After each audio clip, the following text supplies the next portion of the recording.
Wayne Perry was born in 1962 in Washington, D.C., a city grappling with social upheaval and economic disparity. His neighborhood, Southeast D.C., was notorious for its high crime rates and poverty. Growing up in this environment, Wayne's childhood was shaped by the harsh realities of urban life. Before the name drops and rap lore, to friends, he was Silk, a smooth dresser and a ladies' man. To DC, he was the Grim Reaper, and to America, he was the Michael Jordan of murder. But how did DC's most feared menace go under the radar for years? Wayne Perry might be America's least documented serial killer, and often a side character in the Alpo Martinez story. Sadistic, quiet, and known for the kind of savagery that would make you wince. By the time he was in his late teens, Wayne had established himself as a formidable presence in Southeast D.C., respected and feared in equal measure. His transition from petty crime to more serious offenses was swift. Wayne began to delve into drug dealing, a lucrative business that promised wealth and power. The crack cocaine epidemic of the 1980s provided an opportunity for Wayne to expand his operations. He saw the potential for enormous profits and was determined to capitalize on it. Yeah, he would kill certain people. He would kill certain dudes that were popular with the women. Right. Just so they could have a funeral because he knew all the girls was going to come to the funeral. Get out of here. I'm telling you, I'm not. He would do stuff like that. Just so that. Like if you was a dude known with the hookers. Right. He may kill you just to bring them out for the funeral, and he'll come to the funeral real jazzy and book about 10, 15 of them hookers. At the funeral. That was off the hook out there, man. Wayne Perry was one of our most prolific killers in D.C. Last year, 92 murders so far this year, and no sign it's going to get better. That's our story tonight. You got to put the murder game down, so that's how come I recruited Wayne, because I wasn't ready to put the murder game down all like that. So once I recruited Wayne, they already knew his rep. And as the president was speaking, the Bush administration was stepping up its war on drugs in the nation's capital. As NBC's Brian Ross reports tonight, federal agents were moving to put crack houses out of business. Now, around the time that Wayne was released from prison, Alpo had gone on the run. Alpo had been named in a federal drug indictment out in Virginia, one of the places he had been hustling at. Rich Porter's own cousin, a man named Nathaniel Peanut Watkins, was also named in that indictment. He would tell the FBI that he saw Alpo give a man $300,000 during a drug deal at a Virginia motel. Watkins and the third co-defendant would eventually get life, but Alpo ended up going on the run for the case. He was also wanted for questioning in New York in relation to several murders out there. Since New York was too hot, Alpo decided to move to DC and set up shop there. Now, it's important to understand something. DC is its own city with its own politics. Part of what makes DC hustlers, is their shared hatred for out-of-towners, especially New Yorkers like Alpo. They think they can just come into town and set up shop. However, this isn't always the case. For example, some out-of-towners, like Demencio Benson, another legendary New York hustler who set up shop in DC, were actually respected by the locals because of the way they carried themselves. Alpo, on the other hand, came with a reputation as a slimy dude. So, when he arrived in DC and tried to set up shop, Alpo was met with instant smoke. Local gangsters would rob and extort him, and, according to a well-known FBI agent, Alpo was then shot by a crew affiliated to notorious DC gangster, Clef Cobb.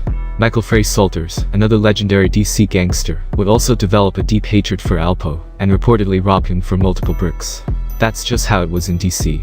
It didn't matter if you were from New York, California, or even a yardie from Jamaica. It was well known that DC gangsters were giving smoke to out-of-towners. Even in federal prisons, DC gangsters have a reputation as being the most violent and often most hated inmates in the entire system. During the 1980s, the DC Blacks, a prison gang made up of DC gangsters, even went to war with the notorious Aryan Brotherhood in the federal prison system. So, here's Alpo, trying to work his way into DC and fill in the void that was left behind by Ray Full Edmond, who was DC's biggest cocaine supplier, until he got knocked in 1990. He's getting robbed, extorted, and shot because nobody respects him. This is where Wayne Perry comes into the picture. Alpo knew that he needed someone from the home team on his side. So, he started recruiting. First, he managed to get close to a young gangster, a 15-year-old stick-up kid named Sheldon Watkins. Watkins, also known as Shorty Pop, was notorious in DC, a street legend in his own right. Alpo would then get Wayne Perry on his team. The story goes that Wayne had gotten locked up once again and was being held on a $10,000 bail. However, nobody wanted to bail him out. The reason being that both the civilians and gangsters in DC could all breathe easier now that Wayne was behind bars. Alpo saw this as an opportunity to get close to Wayne. He then posted Wayne's $10,000 bail when nobody else would. This simple act would eventually lead to the formation of one of the bloodiest criminal organizations in DC history. The police's official name for this new organization was the Martinez Drug Organization. Alpo was the moneymaker, the hustler with the bankroll, and the man with the connects. Wayne was the enforcer, the bodyguard, and the contract hitman who had DC in fear. Alpo would feed Wayne, and, in return, Wayne would keep the wolves from Alpo's door and keep his name ringing in the streets. Their relationship was the definition of an unholy alliance. Hello, y'all. Welcome to Bamm Raw TV. I'm Bamm, aka the 411 Giant. On this episode here, we're gonna do I'm doing a three-part episode on the legend Wayne Perry, Wayne Silk Perry, but there's another name to him too. But to start with Wayne Perry, I actually to give y'all some foundation on Wayne Perry. Again, I'm sure everybody has heard about Silk, Wayne Perry, and some of his exploits, alleged exploits in DC. Now, before we get to when I met Wayne Perry and when I was around Perry and Wayne Perry, nothing people said about him, nothing, period. Nothing I heard about him in the penitentiary system, nothing I heard about him on the streets, even when they did the thing paid in full with Alpo. Nothing I heard about him prepared me for the person that I met or who I met. So, and Wayne Perry, as we know, he's as they allege and going on in some of the material concerning him, like I said, go back, tell you about what people think about him, what people know about him, then I'll tell you, or what they think they know about him, and I'll tell you what I know about him and what I've experienced about him in the federal penitentiary system before meeting him. Wayne Perry is known for being, they call him the Michael Jordan of murder in Washington, D.C., Southwest D.C. He allegedly was been putting in work. He was making a whole lot of money, and he had D.C. sold up.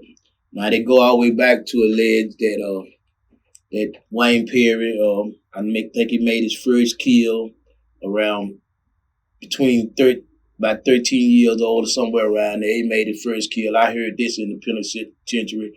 I've heard several different reasons for the kill. Some reason was that, like I said, one of his uncles or cousins or somebody wanted the individual dead and felt like he could get close to him. Also, another thing was this individual had slighted him on something that he had asked the individual to do as an elder person. I don't know exactly what it was, but I hear that story also too, that the person slighted him and all his uncle did was give him the gun. Everything was his intent. And as he is, as people say he is known to be, he was very disappointed in the kill itself, that it wasn't as gruesome as he wanted to be, because he wanted to teach this person a lesson. And size, even though he grew up to be a very, very large, tall man, size never was impressive to him. So I think the bigger you was, or the more clout you had, the more he wanted to prove that you wasn't really nobody in his league. Now, they say Wayne Perry, again, was the Michael Jordan of murder. And they talk about how heinous his crime, but from what I hear, he's very, if you see him, he's very tall, or tall compared to me, period. But he is very athletic, and they said he was always good in sports. So he was always good in sports. He was good in basketball. He was good in baseball and a lot of other sports. He naturally athletic, and I have to say most guys from DC, they do stay on top of their athletics and top of their calisthenics and staying in condition. Now, Wayne Perry is, they said he spent time back and forth, so he got roots. I found out that later too, but they speak about his roots going back and forth from the South to DC. And a lot of people, we used to say in the penitentiary, with me and most of the DC guys, that DC actually fall under the South because it's under the Mason-Dixon line and everything, even though people don't acknowledge it as that. So now Wayne Perry is, as they stated, he was very, very out on the streets. And I seen some of that. They said he was very, very, very sharp. That's what the name, one of the reasons for the name Silk. But he was always very sharp. He liked lavish cars, still loved lavish cars. He liked lavish cars. He liked lavish clothes. He liked everything in a particular order and everything. But what they dismiss about it is he played the game, and they say he played by his own rule. He believed in that death before dishonor, and that I found out, and I found out from my association with him. But he believed in that death before dishonor and everything. And he also believed that one thing that I had picked up from him is the creation that I had never heard before. The creation can become bigger than the creator. And I seen that in some situations and heard that in some conversation. Wayne Perry, like I said, he's a very, very, very, I'll get to that later, very intelligent man.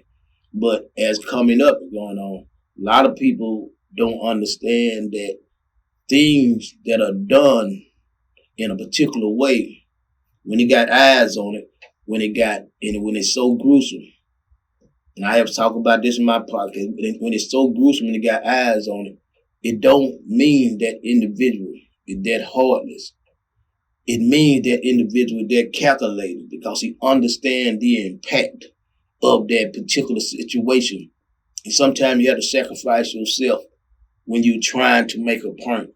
And sometimes when you do things like that, it ain't about you being heinous, you being hate. It's about you setting a point to keep from having to do that to 10 more other people. Because if you can make the right example, the legends they're gonna start telling stories. They're gonna think you anything unbelievable. If you're willing to shoot a police or willing to shoot somebody in front of police and going on, you really sacrificing yourself. You're playing a game, but you strategically doing it. So you got to be the one who would do anything and won't stop at nothing to make individual.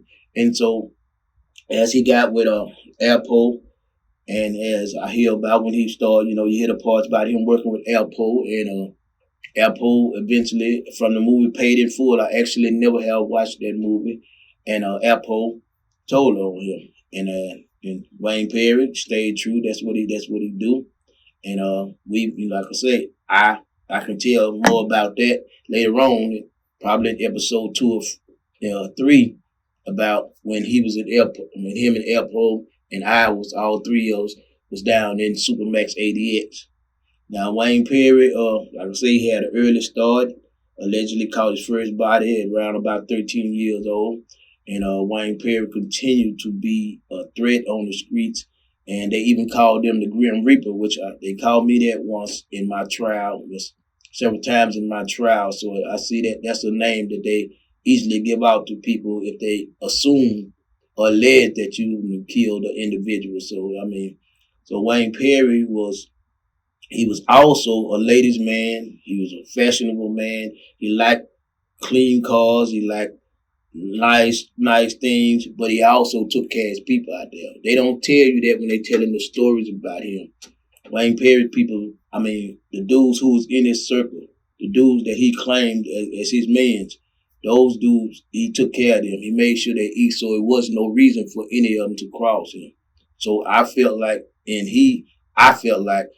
when you cross somebody who doing you that well and treating you that well, then, you did it to yourself. You did it to yourself because you got a chance not to fool with these kind of people. I'm not speaking for Wayne Perry. I'm speaking for myself and going on. But as they tell you, you look at some of the things, look at the recaps of Wayne Perry. They call him one of the most vicious men in D.C. They call him Southwest D.C. They call him the Grim Reaper. They call him the Michael Jordan of murder. You know what I'm saying? They convicted him. Actually, when I left Wayne Perry, he had five life sentences. I know they had started off with 33 murders on him, but I don't know what he copped out to, but I do know he got 5 life sentences. And most times like that, if they got you on that many, they're going to let you cop out to all of them and give you 5. But we did not discuss the intricacies of his case when I was around him. But you're not going to believe the individual that I ran into. It didn't fit nothing. It didn't fit. I mean, you're not going to believe it, man. Hey, listen here. I want you to stay tuned. I'm going to go to number 2, episode 2, and explore, tell you more about what I experienced hearing about Wayne Perry and his association with different people that I seen things while I was in the federal system prior to meeting him. Yeah, this Bamm Raw TV. I appreciate y'all watching. Hit that like button and subscribe and hit that bell icon so you can see my next video, what my next video is. Bamm. He was responsible for eliminating rivals, enforcing territory, and ensuring that the drug trade ran smoothly. His methods were ruthless, and he soon became known as one of the most dangerous men in DC. Wayne's influence extended beyond just enforcing the rules. He was also a key player in the distribution network, overseeing the flow of drugs from suppliers to street-level dealers. In 19, but only while he was gone. When he got out, Wayne's name still held weight. He attracted a crew of similar trigger-happy types. DC was awash with crack flooding from New York and had a huge market of fiends to sling to. Even the mayor was on crack once. But more than anything, the violence in DC's drug game set it apart from other cities. Even reputed gangsters refused to set up here. DC had a reputation for wiping out dealers with high prices. This was the hostility Wayne Perry thrived in. Wayne Perry was built for this life. His organizational skills and strategic thinking helped streamline operations, maximizing profits while minimizing risks. Wayne's leadership was marked by a combination of fear and respect. Those who crossed him often paid with their lives, but those who remained loyal were rewarded handsomely. Despite his criminal activities, Wayne maintained a certain code of conduct. He was known to be generous to those in his community, providing financial support to families in need, and helping young people avoid the pitfalls of crime. This duality made him a complex figure, both a villain and a benefactor, depending on one's perspective. Hundreds of murders were going unaccounted for, and DC was America's murder capital. Wayne became reputed for robbery, kidnapping, and extortion. He would extort thousands from just about anyone. No one was safe. Wayne turned his attention to killing crack dealers as a contract killer, and the murder rate spiked in '87. It turned out to be a lot more lucrative than extortion. He would go after other feared killers, if the price was right too, and distinctly to make a statement he wasn't scared to kill in front of other witnesses either. When people found out Wayne had killed someone, they knew they were too afraid to do anything. The DC Grim Reaper became untouchable in the hood, and untouchable by cops too. There was never any evidence and no one ever saw anything. Wayne didn't have an ounce of morality, but there's nothing he hated more than snitches. Only men of loyalty, integrity, and willingness to kill had Wayne's respect. As his legend grew, dealers would avoid driving in flashy cars just to stay off Wayne's radar. Anyone in the drug game knew who Perry was, and not to mess with him. Wayne was a bona fide killer by now, and had the whole city shook. Wayne understood that public displays of violence command fear like nothing else. Wayne Perry's reign over the Washington, D.C. drug scene reached its peak in the late 1980s. His partnership with Rayful Edmond III made them an unstoppable force. They controlled a significant portion of the drug market, with profits running into the millions. Wayne's reputation as a ruthless enforcer ensured that their operations were rarely challenged. The violence associated with Wayne's activities escalated during this period. He was linked to numerous murders, many of which were carried out with a precision that left little room for error. Law enforcement agencies, recognizing the growing threat he posed, intensified their efforts to dismantle his operations.